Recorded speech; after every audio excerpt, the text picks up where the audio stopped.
My name is Arian Ravenbach. As Paul mentioned, described in in the organization piece you just heard, I'm in that records management policy box that's sort of off to the left. That was off to the left. I'm on the team that issues records management policy and guidance. The two bulletins that we put out last year, the bulletin on cloud computing and the bulletin on social media, were sort of the genesis of why we thought we would have a panel here at RACO about those two things. I'm not going to read the speaker biographies because you've got those in your packets. And this panel is entitled, How Can Records Managers Keep Up with Social Media? I'll turn the podium now over to Pat Franks, who will get us started.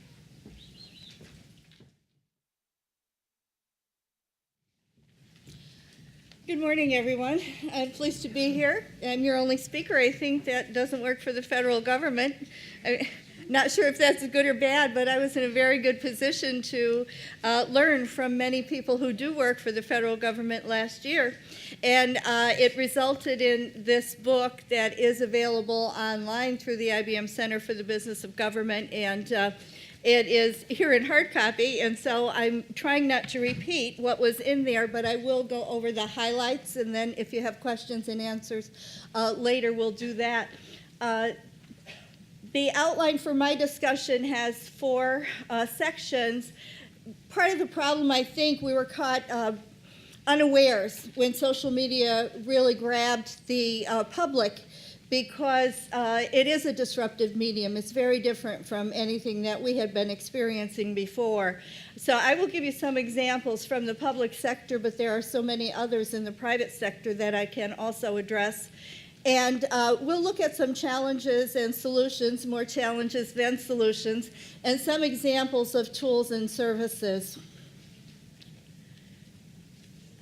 We've all seen definitions, and there are so many that you can't really decide on one definition, but what I want to point out are the colored terms on here.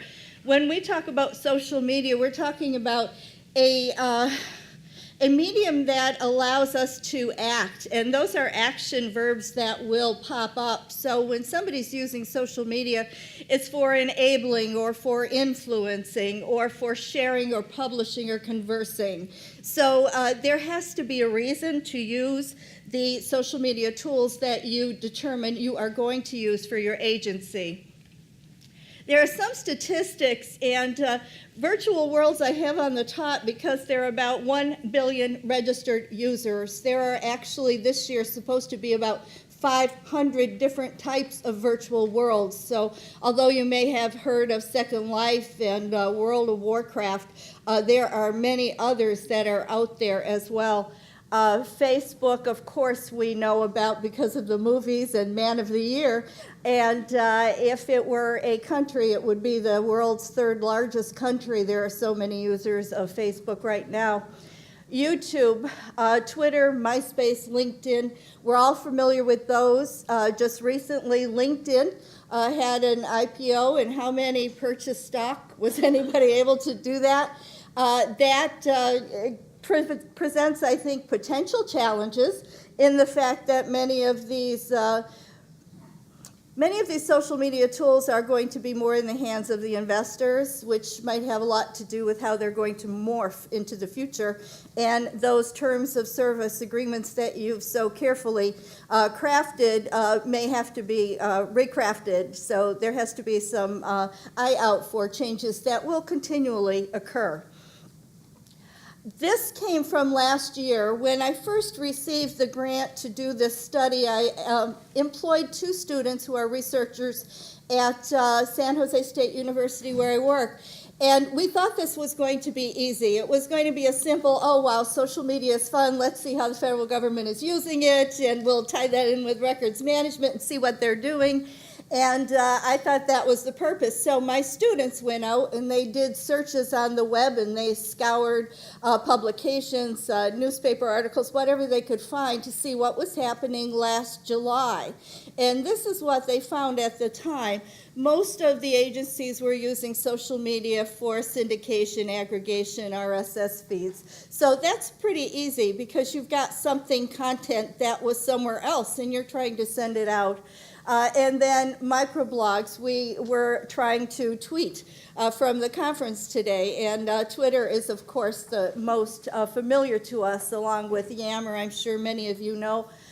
Social networking comes in next, and blogs. Now you could see as we go on down the line, there are so many different types of tools to choose from, and each one has a purpose. And you must understand what your goals are in order to select the one that would be most useful. This brings us to some examples from the public sector. I removed my private sector examples for you, and I wanted to start with the state government because I taught web design long before social media, and so I have a special affinity with web designers, and I think you need to avail yourself of their expertise because they do understand good organization for content. And those sites like the state government who use their website as a hub for their social media activities provide that kind of organization eventually for harvesting some of the information from the social media sites from at least this one central area. Also for directing their customers, clients, patrons, the public out to the other services that are available, and then hopefully on each of those social media sites sending them back again.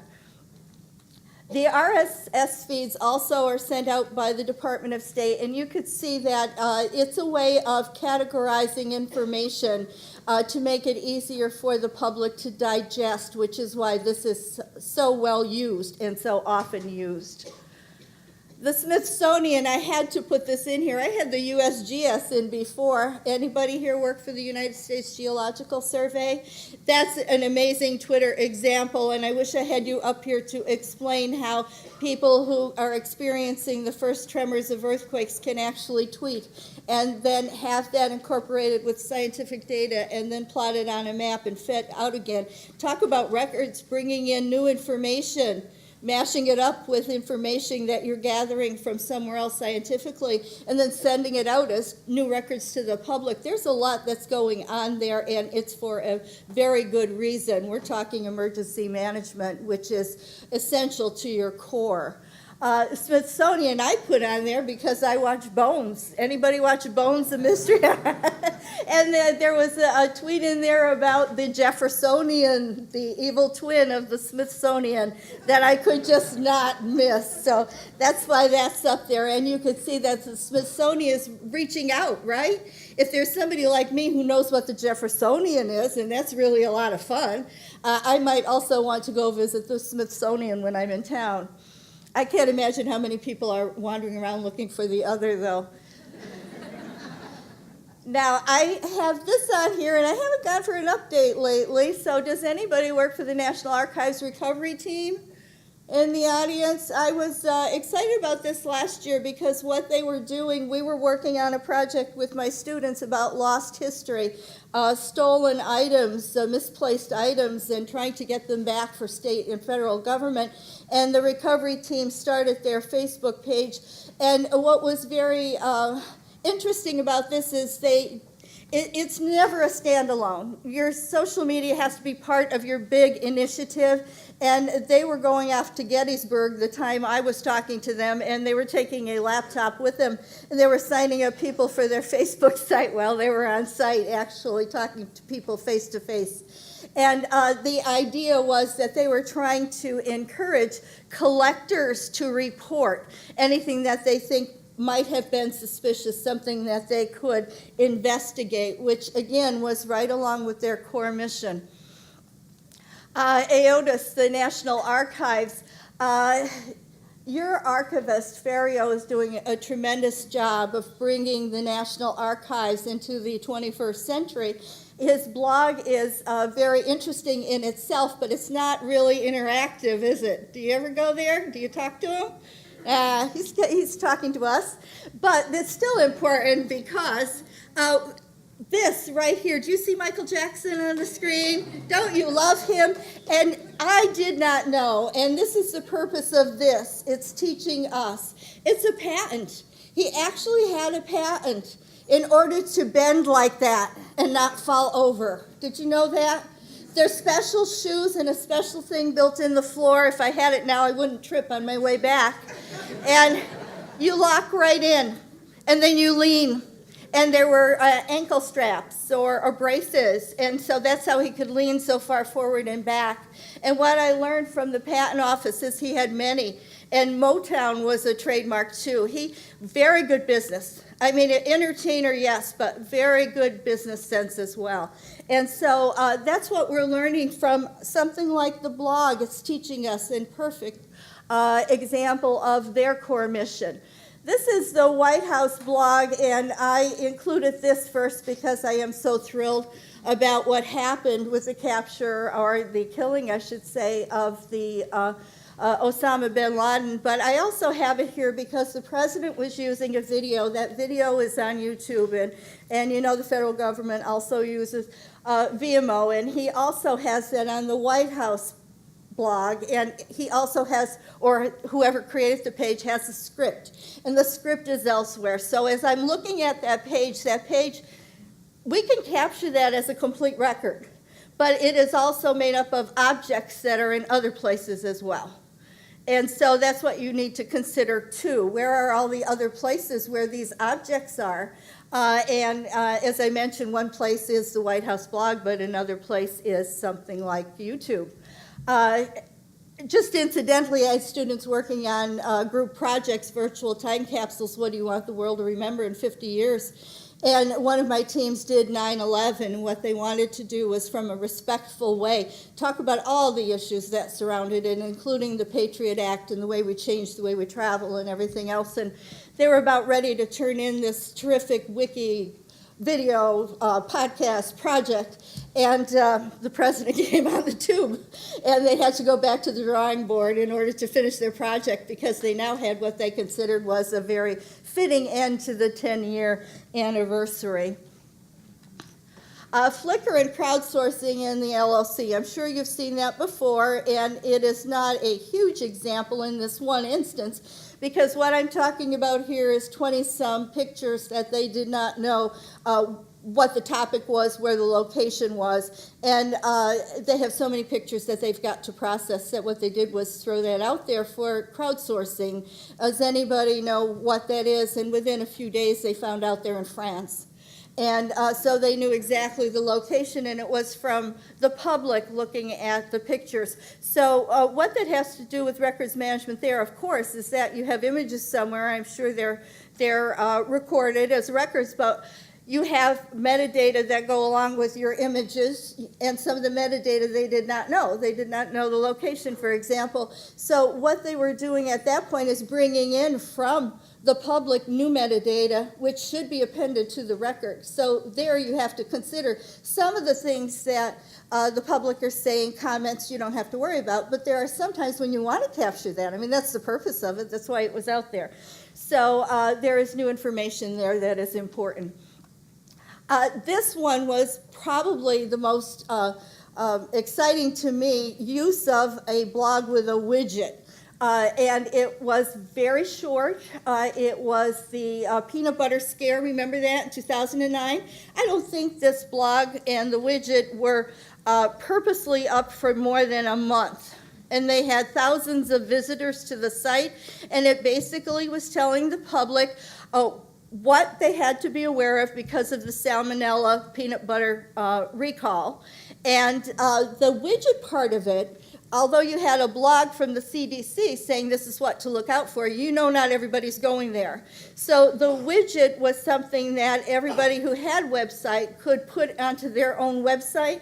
And so the picture down here of the announcements coming through was really from an LA fire department website. And so they had something like 5,000 different sites bringing information in from their site alone because of the widget.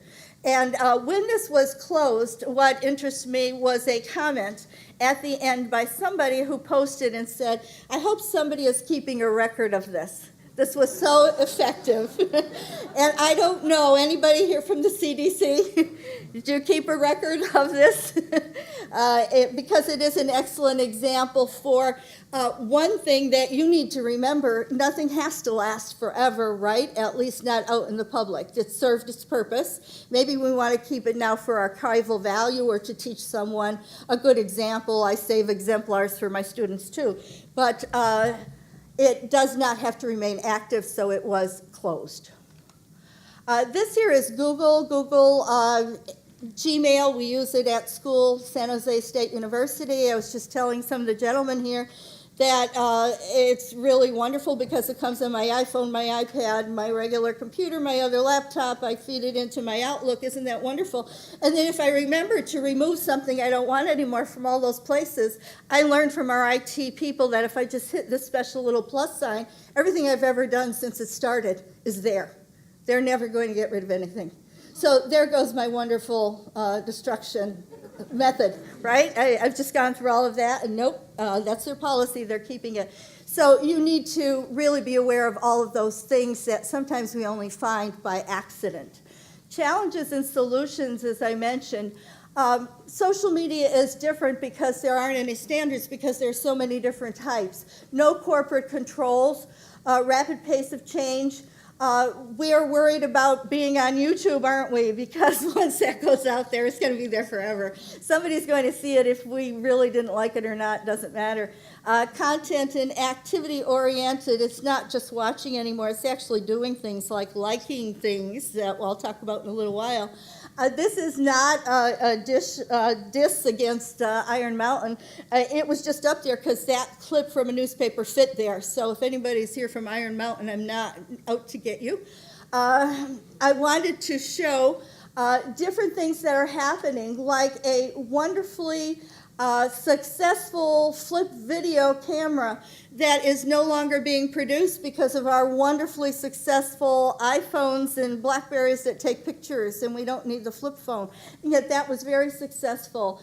There are other things that you're going to have to download, like Google tried video for a while and it didn't work. I mean, there are initiatives that are out there that you might get excited about, start posting things to, and then find out they're disappearing, and you have to understand and have a backup plan for what that will be. And that reminds me also, what is their backup strategy? You know, your disaster recovery, business continuity, do you need what's out there?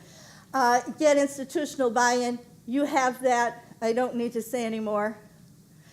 What I wanted to do was give you an example of what the financial sector is doing. I heard our speakers this morning talking about more direction, not just what you should do, but how you should do it. FINRA is the financial regulatory agency, authority. And what they do is oversee all of the people that are involved in financial dealings as far as brokers, giving recommendations. And they know that if you're a broker, you're in a competitive field and you've got to talk to your public, and they're all using social media, right? So to say you can't use it is not a good thing for business. So they have to say you can use it. All right, it is a communication, a form of communication. How do you control it? Well, they're providing a little more guidance. I have quite a bit on this elsewhere, but I just want to bring out the highlights. Some of the very practical things they're saying, like you have to adopt your policies and procedures to protect your investors. Sometimes I get questions about, what does that do to you as an agency? Well, you know, you have to protect yourself too, but you should be all about customer service and thinking about your investors and your public in your case. Retention and supervision, they have to, by law, capture and retain social media content as required by specific guidelines. That's, I think, what you need to know more specifically, right? What are you supposed to do? Not just you're responsible. That was one of the things when I started talking to people last year, I heard the user is responsible. Well, that's good, but what does the user need to know in order to be protected? Because that comes from top down, and as we protect our public, we have to protect our workers as well. And they also divide things into static and interactive content. And if you've got a Facebook profile, you upload that profile, that's static, right? So somebody could pre-approve that for your agency. But if there's conversation going on actively, then you have to capture that and monitor it as it's happening and afterward, if it does make a record, because you can't control what's happening in real time. As I think you saw by the Secret Service Twitter, did you see that tweet? Wasn't that cute? Somebody thought he was on his personal account. And what he did was tweet, I am expected to monitor a segment on Fox News, and I am so sick of the bloviating. And he no longer has privileges on the official Twitter account. That's all right, accidents happen. Have to be careful. There you go with your training and awareness. Third-party posts, not responsible unless you endorse it, but be careful. You know how people send you something and say, do you like it? And if you say like it, you're endorsing it. In the financial services sector, that's like giving a recommendation on a buy for a stock or something. And if that doesn't suit everybody that's out there, they have a suitability clause, then you're in big trouble. So you have to be very careful with what you retweet, what you like, what you endorse. So all I wanted to mention here is that updating the LinkedIn profile, that's something that needs to be considered. Email within LinkedIn or any other social networking is another form of email. You've got to figure out how to capture it in your email system. You would archive it, you would post review it. Twitter, favorites, that's an endorsement. Block it if you can. What I'm thinking as far as records management and all those schedules that you have is create your own crosswalk. This is only an example of some of the things that I took, but a tweet or a retweet is like a public appearance, just like being here. All right, how do you handle those? Maybe something like an endorsement, maybe something just like your electronic forum. Try to tie what's occurring in social media back to your regular retention schedule. Don't think you need to start making any new authorities for yourself until you go through this. You'll notice that a lot of this can be correspondence. Some of it could be blogging.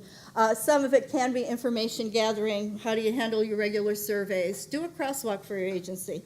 Examples of tools and services. We all know you've got terms of service agreement, but make sure somebody's monitoring to see how they're changing.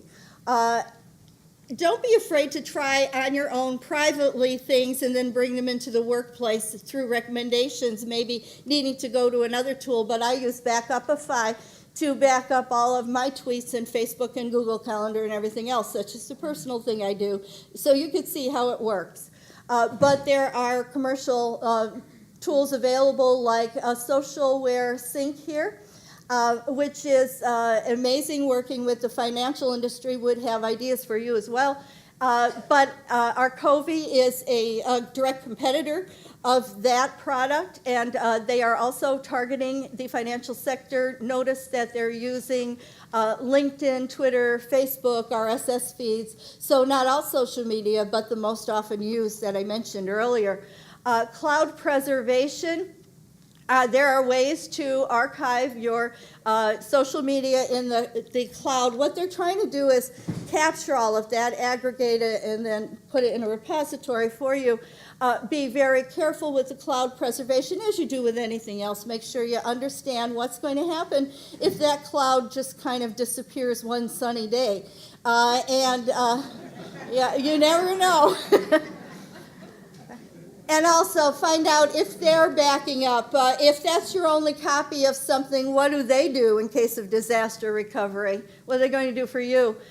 Some agencies are using Archivit in order to archive, again, all of those social media I mentioned, the most often used ones. I talked to somebody from from an agency in New York, not a federal agency. They were having a little bit of trouble with it, but they were getting a lot of assistance from Archivit because it is a tool that you could get from the Internet Archives there, and they're being very helpful with them. This here I was mostly intrigued with because they're doing all those tweets for the Library of Congress. Are you excited about that?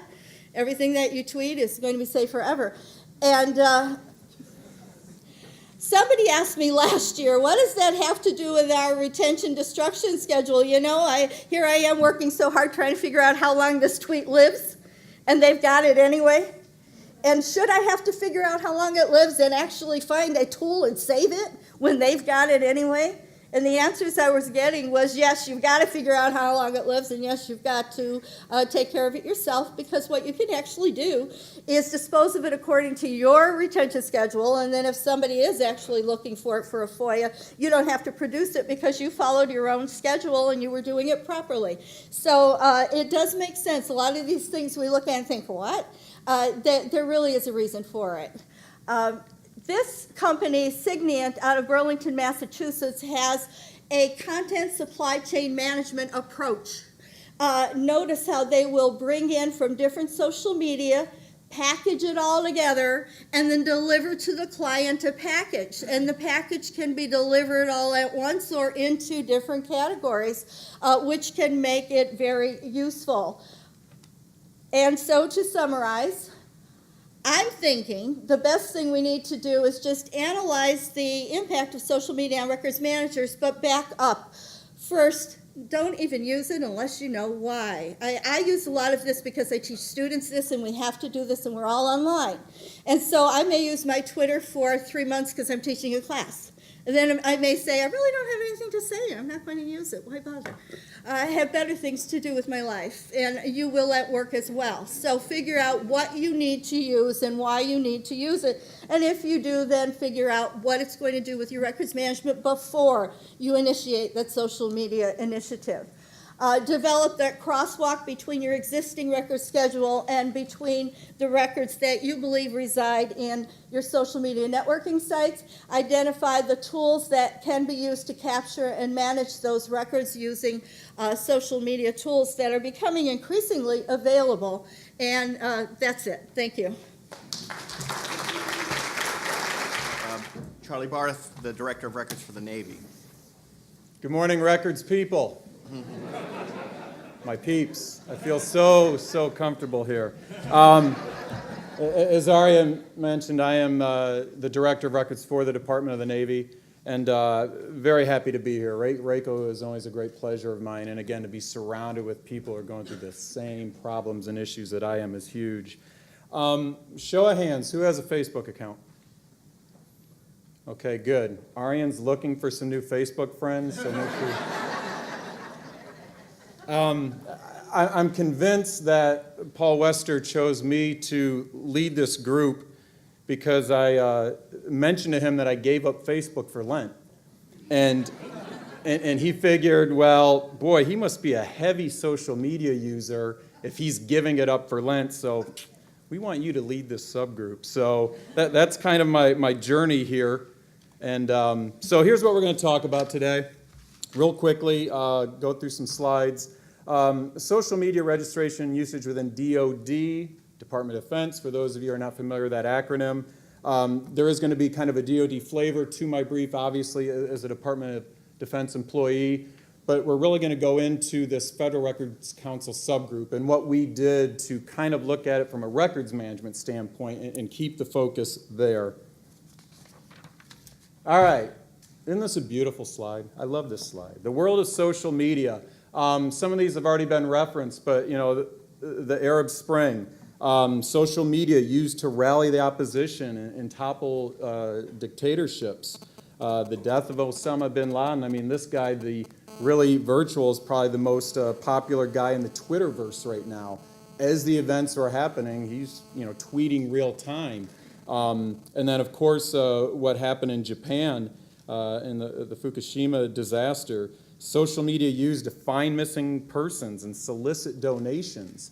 The use of social media has expanded so far beyond liking and poking and friending and tweeting. And so, these are just, real world current examples of that.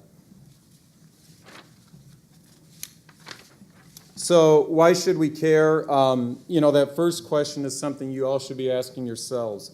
Is social media content an agency record? You don't have to answer that now. But I think it's clear, especially some of the things that Pat laid out, and some of the things I've seen since I've really been focusing on social media, the answer is certainly yes. There are some instances, there are some circumstances where what your agencies are doing with social media would be deemed an official record. The social media impact, using it for policy making and strategic planning, I don't know if any of you caught this in the Washington Post last week, but there was an article, something the Navy's doing. Go Navy. And I'll butcher this acronym. It's the MMOWGLI exercise, which stands for the Navy Massive Multiplayer Online War Game Leveraging the Internet. Did any of you read this?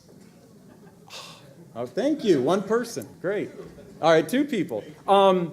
The Office of Naval Research is going to use Twitter and Facebook to put out wargaming scenarios, and anyone can register. Any of you here can register for this. And in 140 characters or less, describe what you would do in this wargaming scenario. And then people can vote in Twitter and rank and stack all of the solutions that come out, and the top 5 or 10 are then going to get moved over to Facebook for additional vetting and additional ideas.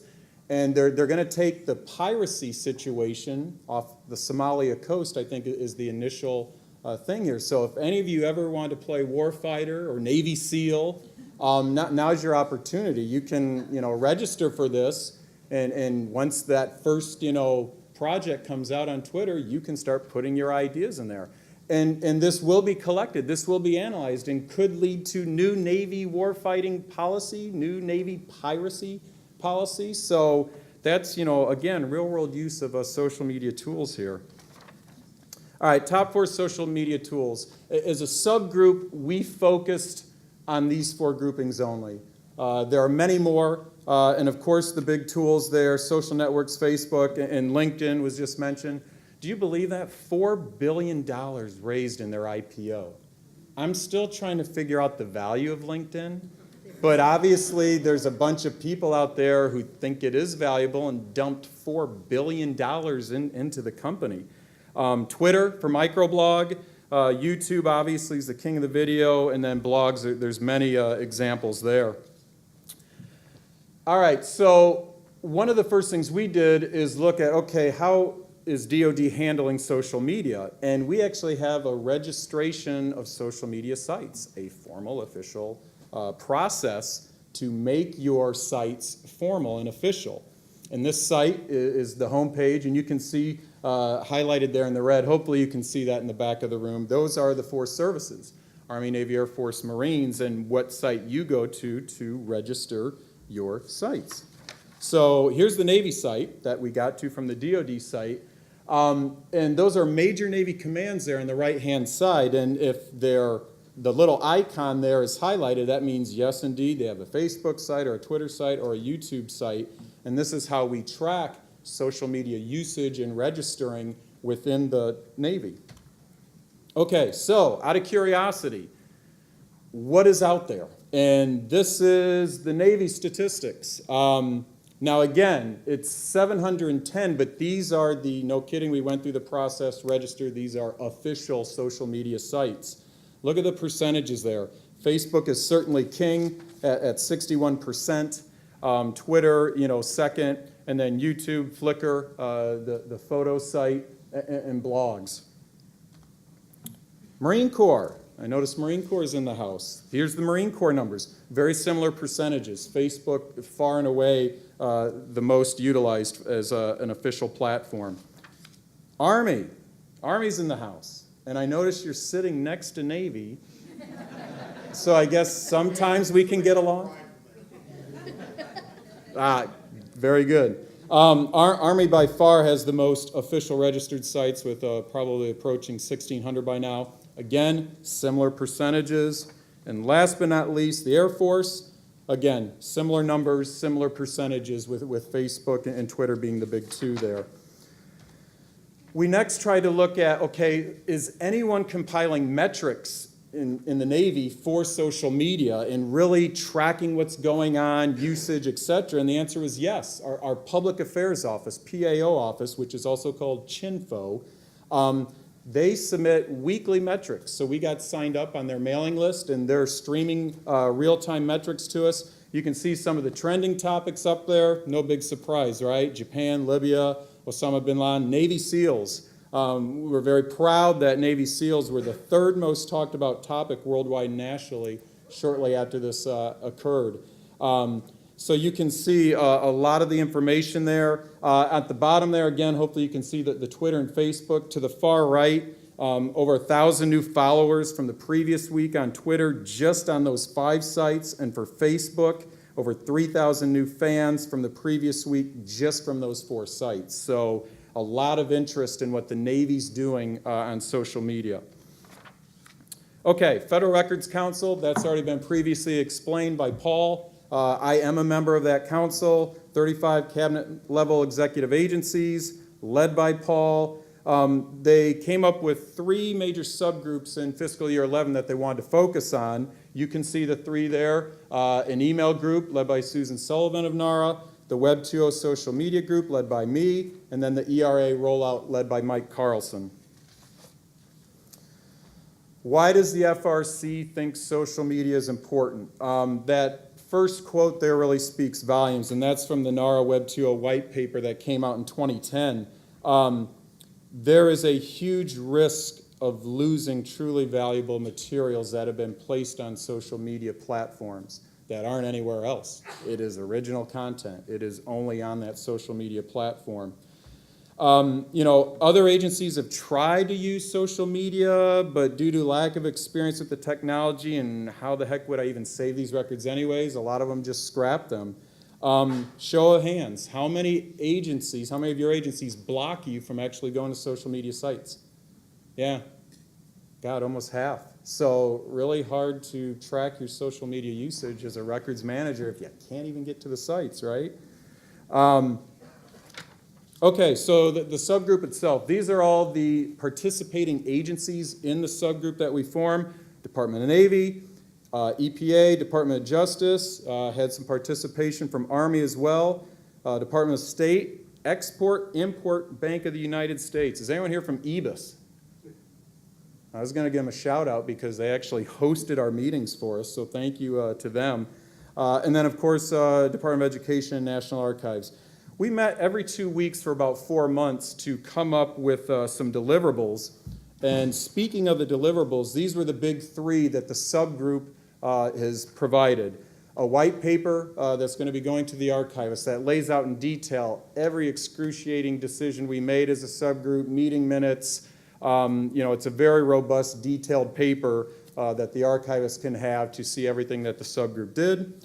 The executive brief, very similar to what you're receiving right now, will also be going to the archivist. And then most importantly, the GRS, a draft general records schedule on social media records and how we felt as a group would be the best way to manage them. Challenges of social media records. This is kind of a no-brainer. The volume of the records is growing exponentially.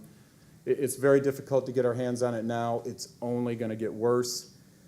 Terms of service has been mentioned many times. I'm going to talk about it the rest of my brief here and how we negotiate with Facebook and Twitter. And oh, by the way, Facebook, we would like you to destroy things after X amount of time. I'm not sure if any federal agency has had good luck with that yet. We're attempting to do the same within our office. And then you have the internal versus external as well. Some of us utilize internally hosted social media platforms, meaning your agency owns the boxes, owns the servers, owns the social media platform, and you're utilizing those as well. We want the GRS to make sure it applies to those internals. Okay, what do we accomplish? Quite a bit, actually. I kind of had a methodology in mind on what I wanted the subgroup to focus on, and it was kind of a stepped approach here. Number 1, research the social media sites within your agency. What was out there? Many of us weren't even aware, self-included, what was within our own agency when it came to social media. When Matt and I began looking at Navy, we're like, holy cow, it's more pervasive than we even thought. And so I would ask each of you to do that if you haven't already. Find out what's already existing within your agency. Secondly, determine if there is a formal registration process for your agency. I brought up that DoD site and Navy site. Does your public affairs office have a formal process to make sure you're registered? That's very important. We then actually experimented with capturing data as records in using various methods. We also looked at some of the commercial technology to safeguard records. And then lastly, the 3 deliverables that were handed over. I've also had the ability to brief this to the joint staff and the combatant commands. That's what the COCOM stands for there. A FOIA audience and also an IT CIO audience. So this has got broad interest beyond just the records management community. Okay, and this is a real ugly slide that looks real blurry, so my apologies. But these are all the what I'll call headquarters sites for the participating agencies. The left-hand side there, you see the Department of Navy, EPA, State, Department of Education, Export-Import, and Department of Justice. Each one of us had a headquarters Facebook site, headquarters Twitter site, a headquarters YouTube site, and a blog site. The Navy is split up into 3 categories because we did a headquarters site, a major command site, and then a ship site. Almost all of our ship platforms, especially the aircraft carriers, they have their own Facebook and Twitter sites. They have their own blog sites, which is great for the family back home. Another method of communicating or getting information back from the ship to make sure their loved ones are safe and doing well. Okay, so what were some of the options we looked at? And we were very generic here. Some of these may seem kind of archaic, but we copy and pasted content from Facebook, from Twitter, from the blogs, put into a Word document, put into a PDFA document. If we had RMAs, we put them into an RMA, filled out some metadata fields. We also did that just putting it on shared drive or other non-RMA storage devices. RSS, you've heard that already, the really simple syndication, and using an RSS aggregator like Google Reader to kind of collect, I want blog updates here, Twitter updates here, Facebook updates here, put into this aggregator and put into a nice, neat package for me. Utilizing that same RSS feed into an email account and then save that record into a records management application. And then lastly, the commercial options. And there's a lot of those out there right now. We'll talk about a couple of them here. And so here are the results. The complete results, the pros, cons of each of those 5 options, we laid out in this beautiful looking spreadsheet that, again, you probably can't read. Sorry about that. That was on purpose. But no, we not a lot of kind comments in there. Because as you can imagine, I mean, who has the resources and the staff to mine all of your agency social media sites, collect content, save content? I mean, it's beyond a full-time position for multiple people, and you're never going to capture it all. But this is in the white paper that is going to the archivist, and I believe will be released to the greater public at some point in time, so you will be able to see how the agencies experimented, what they liked, what they didn't like. All right, so the commercial options. These are some that we as a group experimented with. I must be clear, as a federal employee, I'm not allowed to endorse any of these. But many of these, I think, show great promise. You know, Backupify was mentioned. The Coast Guard is utilizing Backupify. I think these tools, and again, it's a growing industry. Many more are becoming available. They're realizing there's a market here of being able to safeguard your social media content for a company or business or a federal agency. All right, general record schedule. I hope everyone in here knows what a GRS is, so no need to really go over that, but that was the crux of what this subgroup was about, coming up with a draft GRS that hopefully could be utilized by each of you. The challenges we had when drafting this GRS were many. A few are just highlighted here. Are these records permanent or temporary? Is there both potentially within your social media platforms? And what's the best way of organizing the content in the GRS? Do you do a tool-specific schedule? Facebook records do this. Twitter records do this. YouTube videos do this. Do you do an activity-specific schedule? Comments, here's what you do. Posts, here's what you do. Videos, here's what you do. Blogs, here's what you do. That was another thing we looked at. Is it platform specific? We talked about internal, meaning government owned, versus external, the Facebooks, the Twitters, etc. And then, or is it content specific? Administrative records do this, program records, public affair records. We experimented with all four of these, and each time we thought we were getting close, we would change our mind and head in a different direction. But those are all ways that you could potentially organize your social media records, and there's many more. And then, and lastly, you know, for the GRS itself, is this important enough, big enough to be a new GRS, in this case GRS 28, or do we fold it into an already existing GRS, say like GRS 20, which is the electronic records GRS? You know, that's a decision for NARA and the archivist to make, but you know, we could see it going either way. Okay, so drum roll, please. Here is, you know, snippets of the actual verbiage in the draft GRS. Okay, yeah, that's big enough. You can read that. The internal versus external is huge. That's why we spell out the federal agency servers or third-party platforms. Terms of service, we have some recommended verbiage in there. Plus, we do include a template that came from GSA and the Federal Web Council, a terms of service template that each of you can have as you're trying to negotiate records management, you know, verbiage into these social media companies. Again, some additional verbiage here. We did mention cloud computing platforms. We thought that was important. But basically, the schedule draws no distinction between the content stored on the cloud or other platform. And also, the schedule would apply to social media records of any format posted to any platform. Okay, so here's the slide you've all been waiting for. If you like this, you can come up and congratulate me and the team, you know, at the break. If you don't like this, Arian kind of thought this was a great idea, so you can That's twice now. you can throw your anger at Nara.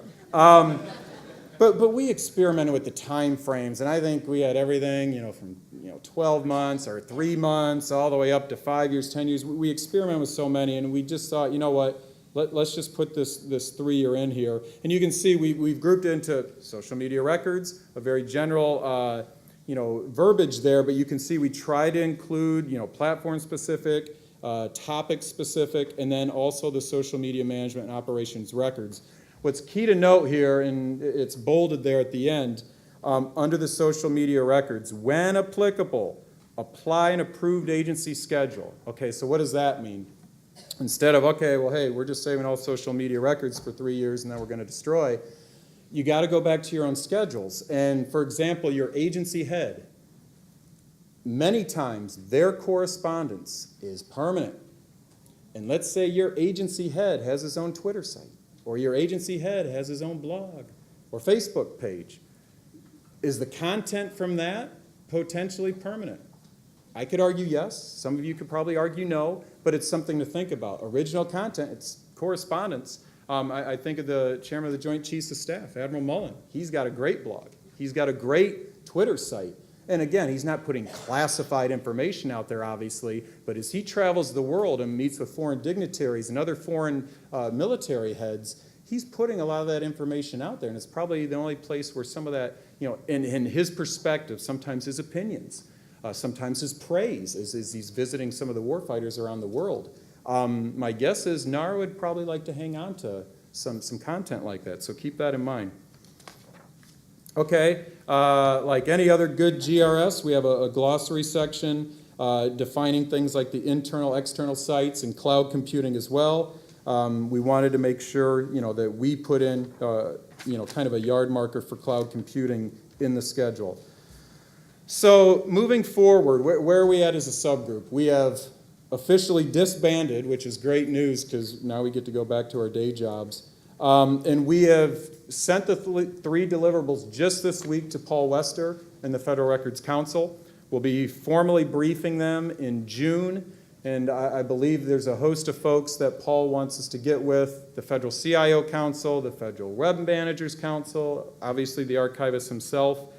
So not sure how quickly this will be distributed to all of you, our deliverables. Not sure how quickly this may end up in a GRS, but the process is more than underway. and the ball is now in NARA's court with all of our deliverables. Some quick additional findings.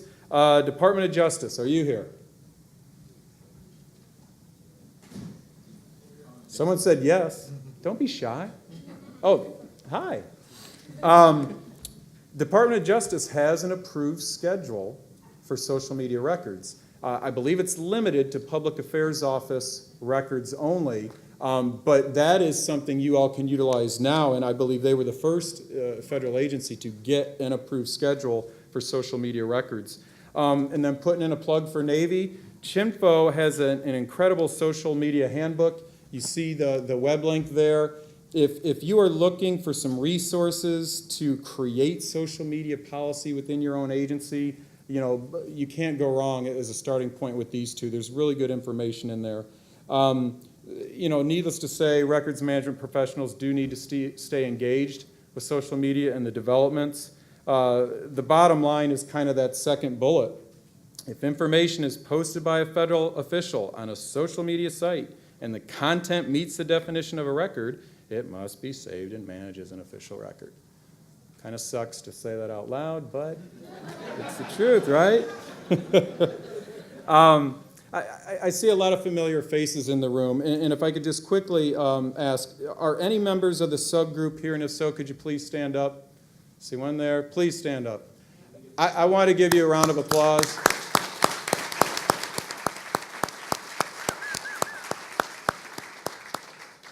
These folks worked really hard, and they had to put up with a lot of my crap, so I wanted to acknowledge them here in this forum. With that, I am done, and hopefully gained us back some time. You've got my information here and my staff. Any questions you have beyond this? Yes, sir. I'm the Department of Education, and we're in the subgroup. If we have a Twitter, Facebook page, none of our employees can access. I don't. All your employees,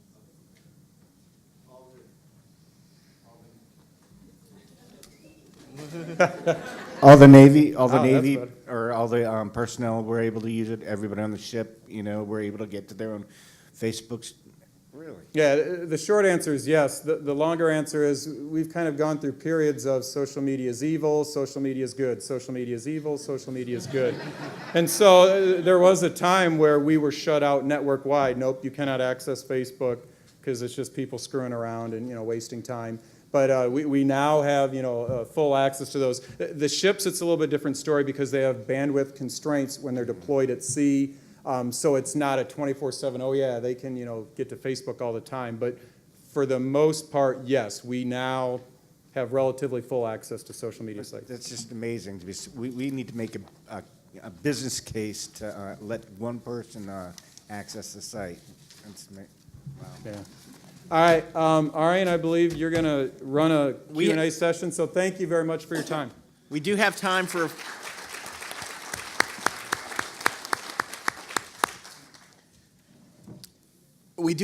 a few extra questions. You can address. Please wait for a microphone, and we'll just open it up. Unless you're really loud. Claire Barrett with the Department of Transportation. I'd be interested to know how your approval process works and whether or not it's run by your records management office, or, I'm sorry, this is for the Department of Navy, whether or not it's run by your records management office or whether or not it's your public affairs, or how does that work? Because that is a question I think a lot of agencies are struggling with, is who owns this responsibility for the approval process of whatever the medium is. And I think traditionally it's been public affairs, and I'm hearing sort of a shift towards records. In 2 years from now, it'll probably go back to public affairs. How did you address that? Yeah, currently it is managed and run by the Public Affairs Office with no consideration from the records management team. I mean, we're trying to inject ourselves nicely, but it is completely run, the process, the approval process. It's not real strict guidelines. I would say there's probably 10 to a dozen that they're saying, okay, if you want to play in the sandbox, we ask that you do these kind of things. Most of them are common sense, professionalism, et cetera, but it's completely run by PAO office right now. Patty Stockman, NASA. Thanks for the panel. Two great sessions, two great talks. But Charlie, specifically to you, I am so excited to see the work that you guys did, and I would love to see it sooner rather than later if Paul Wester's in the room. In fact, I just got back from the archives. I had sent over a draft retention schedule for what we called information dissemination. Largely information contained on websites, not always social media, but sometimes. And just got some comments back. It was just an informal review I was asking for. I would have loved to have known you guys were doing this, and have a copy of what you did. But I specifically wanted to ask why the draft GRS is specific to social media content, given that it looked like it was geared towards the function, like public affairs sorts of content, and I couldn't read it quickly enough to see the rest of the thrust of the content. But just like your schedule and your disposition instructions concluded with use existing schedules where applicable, why did these have to be tied to social media specific? Yeah, that's a good question. And I guess the best answer and the shortest answer is we're a subgroup. We all had day jobs. We had a limited amount of time to produce a deliverable. So we wanted to keep the focus as small as possible. There's many great scholars out there that are defining social media, how it's used in the federal government. We really wanted to keep the focus on, okay, just the records management aspect. And knowing that we couldn't look at the entire social media universe in 4 short months. So that was part of our education, is what's out there, what is the most popular right now, what do we think will maintain its popularity over time. And so, yeah, it was kind of a bias towards, the Facebook, the Twitters, the YouTubes, and the blogs, but it was just mostly time constraints on why we try to keep it compressed to that. Well, I think, again, if I'd left the slides up more than 5 seconds, I think you'll see that the content is pretty generic and broad. I don't think you'll be disappointed when you read the full GRS and some of the, the implementation aids that we included in the draft. I think it is pretty all-encompassing. So the research was focused on a small part, but we really think as a group that the schedule's broader than you think. I think when you guys get a chance to review it, once, Paul Wester releases it, and again, the key word here is it's a draft. It is a draft. There will be multiple iterations. It may get completely butchered before it ends up on the archivist's desk for signature, right? It may look nothing like that by the time it ends up there. So, Paul asked us to take a shot at this in a very short time frame, and we think we've got pretty close, and it's certainly better than what we had before we started, which was nothing. So, but welcome your comments, please. And when we do make it available, it will be available on Records Express. So that's part of how we'll communicate the availability for the availability and openness of these materials for comment. And that's I think that was always in the working groups back in the back of their mind, was they always knew that there were going to be more collaboration moving forward. And before a GRS gets promulgated, NARA goes through its process. So we've always known this was going to be a starting point. And as Charlie just said, there was nothing out there to begin with. So any starting point was going to be a good starting point. Again, this is Jessica Brown from DHS. If NARA decides to go with the GRS that was implemented, are the agencies such as DOJ that have come up with schedules already, are they expected to do away with those schedules, or they just going to adopt what's in place, the GRS, as well as what they've implemented? Well, the traditional answer is the GRS is mandatory for federal agencies, but they can apply for exemptions to the GRS through the usual scheduling and appraisal process. So if the proposed dispositions in the GRS do not fit an agency's business case, the traditional scheduling and appraisal process would take precedence for that agency. And I think I got that right. I'm no longer in the appraisal unit, so don't quote me. Dolores Bailey, I'm a consultant. If the records people were not involved in the creation of the websites or the social media sites, how does a records person get at the table? What is the process? I mean, how did you, if you say, well, these are records and the information needs to be captured, how do you start that conversation if they weren't even there when it was created? I'm being allowed to answer that one. Sure. And then I'll pass it along. What I found last year when I spoke to some people in records management is they were not even aware there were social media teams. I think records managers now first have to be recognized as part of an information management team, however you'd like to call it. Probably information governance is more broad, but I think it's up to the records managers as well to make friends within the organization, to find out what is going on. And it's up to the website team and the social media team to understand that their job can be done more effectively and efficiently if they team up with the records managers. I think I was at the IRS when I called and asked about a records manager on the social media team, and they were not aware there was one. By the time I came down 2 weeks later, the records manager was on that team. It took her going to her supervisor and saying, do we have a team? Am I on it? And she was. I don't know, is anybody here from the IRS? But that's what it took, a lot of talking, a lot of understanding each other, and support from your immediate supervisor, whoever that may be, to help you make those inroads as well. And just adding on to that, I think the short answer is terms of service agreement. The draft that we have, or the template we have in the GRS, I think letter W talks about records management and has verbiage in there. Right now, that is the best way, making sure your records management verbiage gets into that terms of service agreement with those social media providers. Okay, we got the hook from backstage because we're standing between you and a break. So we will close this panel now, and I'm sure Charlie and Pat will be available during the break if you have questions. So one more round of hands.